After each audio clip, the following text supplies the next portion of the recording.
Hello my dear children, welcome to Learner's Planet. Children, this is session 2 about the solar system, right?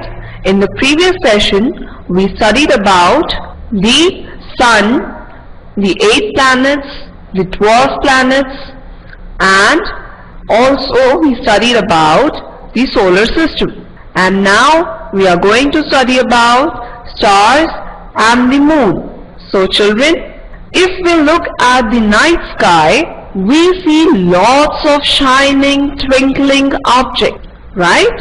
So what are these shining, twinkling objects? Yes, we know these are stars, right?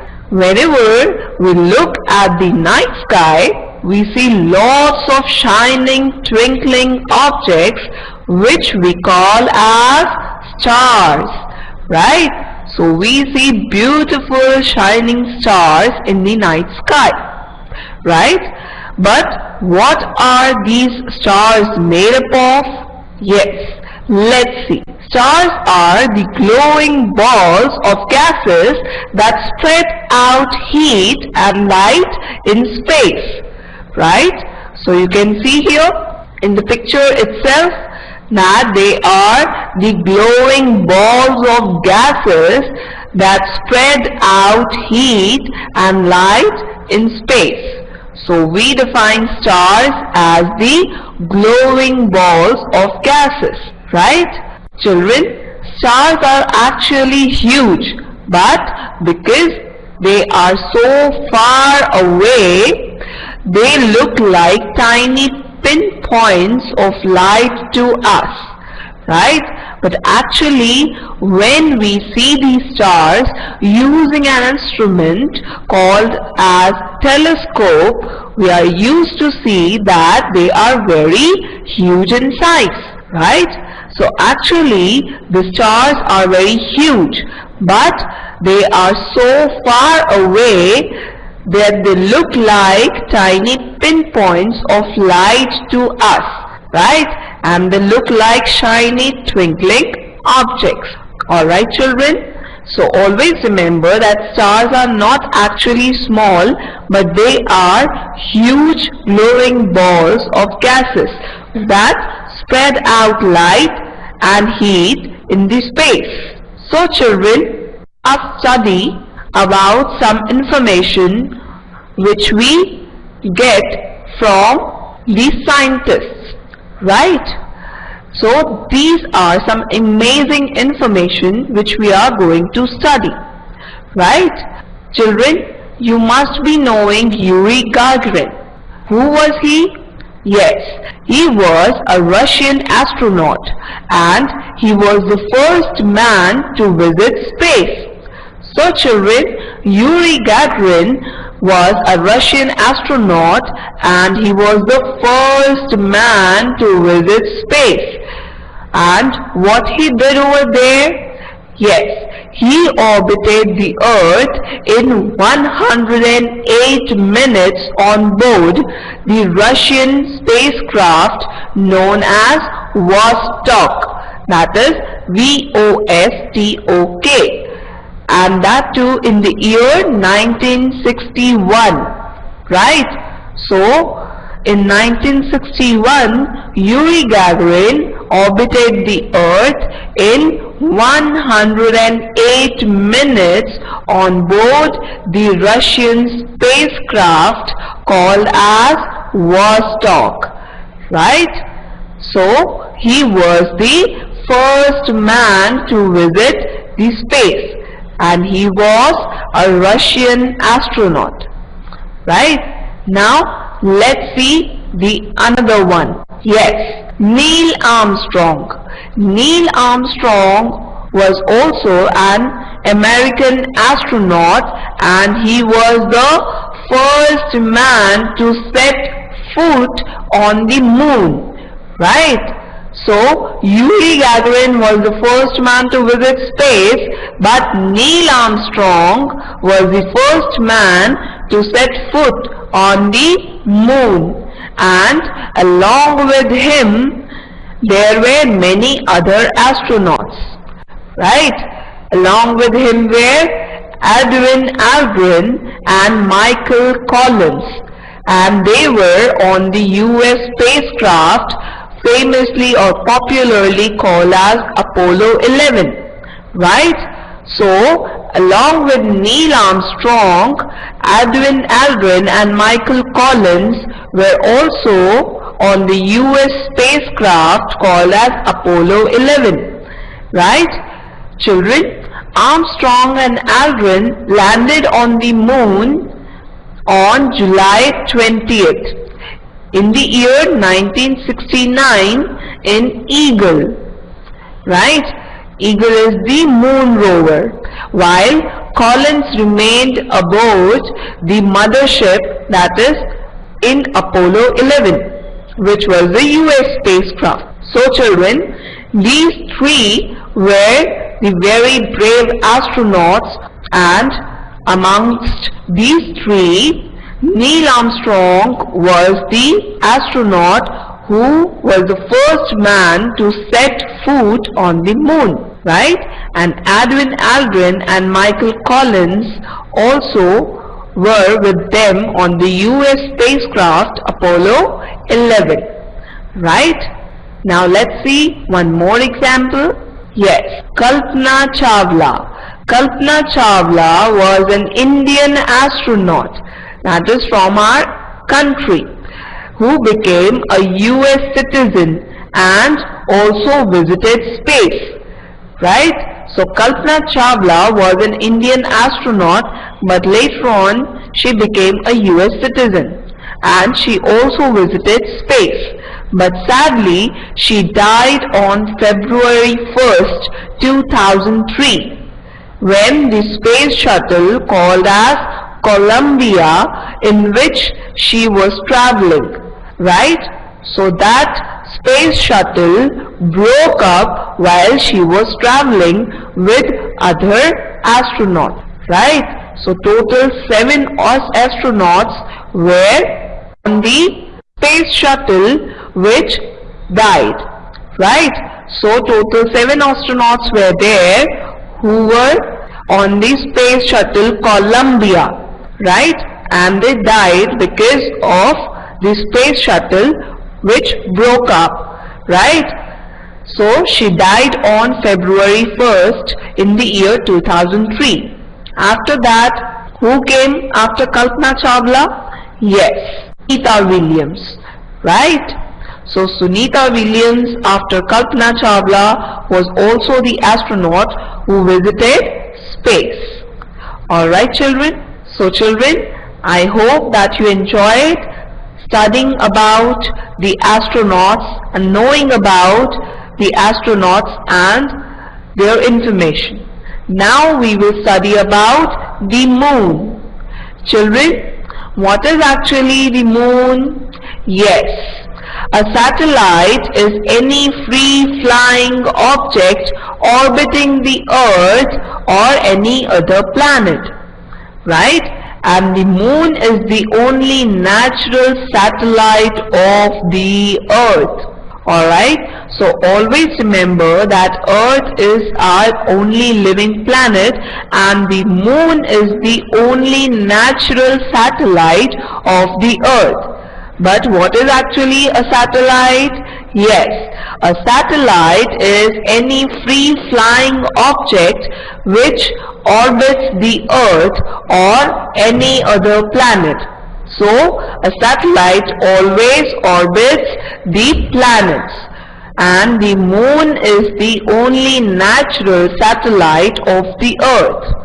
Alright children, so let's study more about the moon. Yes, children, it does not have an atmosphere to protect it from extreme heat or cold, right? So moon has no atmosphere to protect it from extreme heat or cold, right? So we can say that the temperatures on the moon can be as high as 100 degrees Celsius at noon time and as low as 173 degrees Celsius at night. So you can see the major difference between the temperatures at noon and at night, right? So there is extreme heat or extreme cold, right? So children, we can say that the temperatures on the moon vary, right? It can be as high as 100 degrees Celsius and it can be as low as minus 173 degrees Celsius at night. So it is minus 173 degree Celsius at night, means below the freezing point, right? Because it is in the minus sign and this is in the plus sign, right? So have you got it? Okay. Children, the moon also does not produces its own light like the sun does, right? Sun is a huge ball of fire and it produces light of its own, and that is why it provides heat and light to us, right? But the moon is the only natural satellite of the earth and it does not produces its own light like the sun does, right? So what happens? Yes, it shines because it reflects the sunlight from its surface. Alright children, so the moon shines because it reflects the sunlight from its surface. Okay children, and that is why the moon appears so bright at night. Alright children, so now we will study about rotation and revolution. Children, we already know that the earth rotates on its own axis, right? So this is its own axis. So what is actually axis? Yes, the axis is an imaginary line running from the North Pole to the South Pole, right? So this is the North Pole and this is the South Pole. So children, we know that the earth rotates on its own axis. That means it is an imaginary line which runs from the North Pole to the South Pole, and this axis is tilted at an angle of 23.5 degree, right? So it is not very straight, it is tilted, means it is slant, and that too at an angle of 23.5 degree. Alright children, so children, do you remember what happens due to Earth's rotation and revolution? Yes, we studied in previous classes. Okay, let's study again. Yes, the rotation of the Earth causes day and night, while the revolution of the Earth and the tilted axis of the Earth causes the change in the seasons. Alright children, so the rotation of the earth causes day and night, while revolution and the tilted axis, that is at an angle of 23.5 degree, the tilted axis of the earth causes the change in the seasons.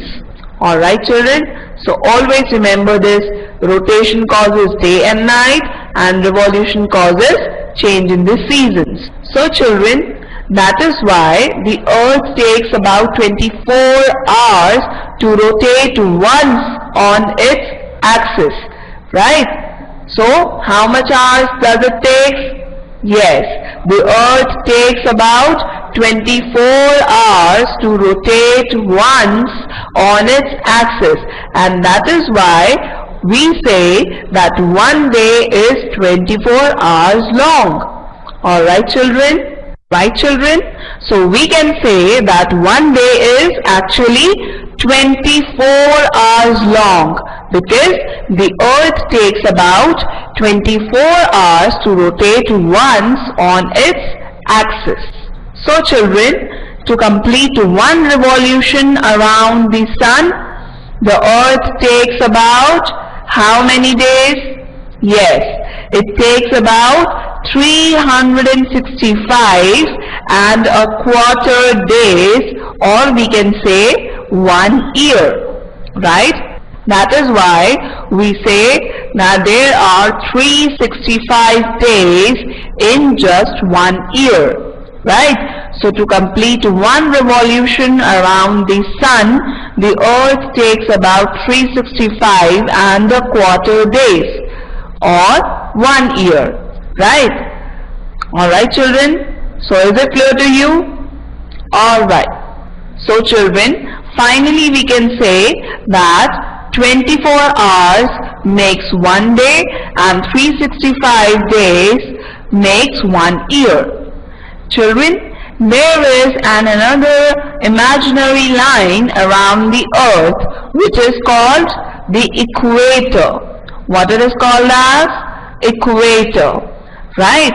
So when we see the earth, there is an imaginary line around the earth passing through it, which is called the equator, right? It is in the middle when the earth is tilted at an angle of 23.5 degrees, right? So that imaginary line is called the equator. Means we cannot see that line, but we can imagine the line around the earth. And this equator divides the earth into two equal halves. That is the northern hemisphere and the southern hemispheres, right? So the equator divides the earth into two equal halves, the northern and the southern hemispheres. Alright children, so always remember this. Alright, I hope you are clear with the rotation and the revolution of the earth. Now let's study about the day and night of the earth, right? How does this happen?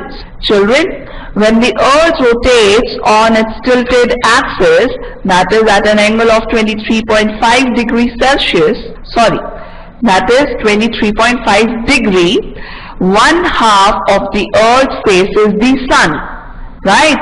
So whenever the earth rotates on its tilted axis, one half of the earth faces the sun, right?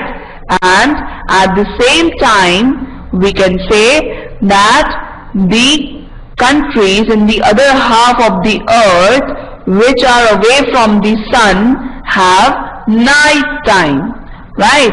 So always remember that when one half of the earth faces the sun, it is the daytime in all the countries on that half, right? And at the same time, the countries in the other half of the earth which does not faces the sun or which is away from the sun are in darkness, and so they have night time, right? So isn't it amazing?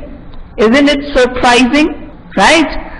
Whenever the earth faces the sun, it is the daytime in all the countries, and at the same time the other countries that do not faces the sun are in darkness and they have night time. So this way the day and night occurs in the whole world, and this is the reason why it is night time in America when it is daytime here in India, right? So we can say that it is the night time in the countries like America, then London, that is UK, United Kingdom, and it is daytime. At the same time, it is the daytime in India, right? Because when it is daytime in India, that means the earth is facing the sun, right? So the part of the India on the earth is facing the sun, and the rest of the country like America and UK, they are facing, or they are not facing the sun, they are away from the sun, right? So there is the night time. Alright children, so have you got it? Is it clear to you? Alright children, so now we will study about seasons. Children, how does the seasons, the change in season cause season happens? Yes, the revolution of the earth around the sun causes the change in the seasons, right? That is why we are able to feel or we are able to experience different seasons. And what is the question? Yes, how do the sun causes the change in the seasons? Yes, let's see. Children, as the earth moves around the sun, the tilt of the earth causes the sun's rays to fall more directly on either northern hemisphere or the southern hemisphere, right? So as the earth moves around the sun, what happens? Yes, the tilt causes the sun's rays to fall more directly on either northern hemisphere or the southern hemisphere, depending upon the position of the earth, right? So it depends upon the position of the earth that causes the change in the seasons. Children, but there would be no season if the earth was not tilted on its axis. It is because of this tilt that causes the change in the seasons. Always remember that if the earth was not tilted on its axis, there would be no seasons. So, depending upon the position of the earth, the tilt of the earth causes the sun's rays to fall more directly on either the northern hemisphere or the southern hemisphere. Alright? And the half which receives more sunshine has summer season, while the other half of the earth has winter season, right? So because of this revolution of the earth around the sun, the half of the earth which receives more sunshine has summer season, while the other half has winter season. And because of this, we can also say that about 6 months later the situation changes. What happens actually? What kind of situation changes? What situation takes place? Yes, the half which had summer now has winter, and the half which had winter now has summer, right? So about 6 months later the situation changes, right? So there is a change in the situation of the earth because of the revolution or the tilt of the earth, which takes about 6 months to change the season, right? So the half which had summer now has winter, and the half which had winter now experiences summer season, right? So for example, we can see that India is in the northern hemisphere while South Africa is in the southern hemisphere, right? And this is the reason why when it is winter in India, it is summer in South Africa. And when it is winter in South Africa, it is summer in India. Alright children? So this is the main difference, or we can say that the tilt of the axis or the tilt of the earth causes this change in the season, right? So children, because of this we can experience more seasons like spring and autumn season. So when do they appear? Yes, in between the summer and winter we have autumn season, right? When the leaves fall down. And between the winter and the summer we have spring season. Alright, spring season is which one? Yes, where you can see all the flowers blooming. Alright children, so we experience two more seasons, that is in between the summer and winter and between the winter and summer. So in between summer and winter we experience autumn season, and in between winter and summer we experience spring season. Alright children, so in both these seasons it is neither very hot not very cold. These are the beautiful seasons and we can enjoy them, right? Because the weather in these seasons is neither very hot and not very cold. Alright children, so children, I hope you enjoyed this session and learned about the seasons, then rotation and revolution of the earth, then the day and night of the earth, and also you learned about the moon. Alright children, so we will meet in the next session with the new lesson or the quiz sessions. Alright children, till then keep learning, keep enjoying. Thank you children.